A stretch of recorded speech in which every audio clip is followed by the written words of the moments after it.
U largua nga Donald Trump, Elon Musk vijon partinë e re në Shtetet e Bashkuara të Amerikës, ja si do të quhet. Pas përçarjes me Donald Trump, Elon Musk është gati të themelojë partinë e tij, Partia e Amerikës. Drejtori ekzekutiv i Tesla se njoftoi këtë në X pasi fshiu postimin në të cilin akuzonte presidentin amerikan se ishte i çliruar, se ishte i lidhur me çështjen Epstein.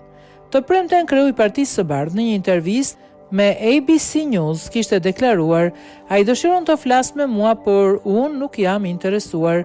Ai është plotësisht i çmendur." Sipas New York Times, Trump tha se sjellja e çmendur e Musk ishte për shkak të drogës. Përplasja u shkaktua nga kritikat e ashpra të shefit të Teslas për shpenzimet dhe shkurtimet e faturave të mënjatit.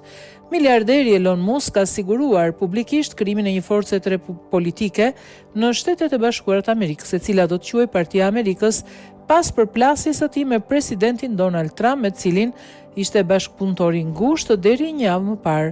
Ideja u lançua në X, platformën e mediave sociale, në pronësi të vetë Musku. Miliarderi i Afrikës së Jugut publikoi një anketë midis 220 milion ndjekësve të tij, duke pyetur nëse ishte koha për të krijuar një parti të re politike në Shtetet e Bashkuara të Amerikës që përfaqëson vërtet 80% të popullsisë së moderuar. Mbrëmjen e 6 qershorit, Musk vuri në dukje se 80% e votuesve kishin shprehur një mendim pozitiv, duke komentuar: "Është fati."